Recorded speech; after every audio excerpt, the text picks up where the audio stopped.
तसं पावसाचं आणि माझं नातं अगदी लहानपणापासूनच. शाळेमधील वर्गाच्या खिडकीमधून डोंगराच्या टोकावर असणारे मंदिर मला दिसायचे. त्याच्या समोर असणारे विस्तीर्ण झाड मी नेहमी न्याहाळायचो. ऋतूनुसार झाडामध्ये होणारे बदल मला दिसायचे. कडक उन्हाळ्यामध्ये झाडाची झालेली पानगळती, पावसाळ्यामध्ये बहरलेला तो वृक्ष आणि सृष्टीचे फुललेले रूप पाहून मला पावसाबद्दल ओढ लागली. त्या वृक्षाप्रमाणेही मी दरवर्षी पावसाची वाट पाहू लागलो. घराच्या कौलांवर पडणाऱ्या पावसाच्या सरींची लय आणि बेडकांची डरावडराव आजही तितकीच सुंदर आणि हवीहवीशी वाटते. चिखल तुडवत गाई म्हशींच्या मागे पावसात भिजायला मला फार आवडायचे. तुडुंब भरलेल्या खासरांमध्ये भात लावणीचा अनुभवही वेगळा असायचा. श्रावण महिना आला की ऊन पावसाच्या सरींबरोबर माळावरची रानफुले शोधायला आम्ही बाहेर पडायचो.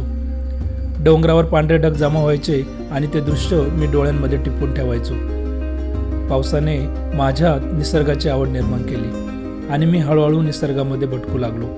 अशा या पावसाची मी दरवर्षी आतुरतेने वाट पाहत असतो.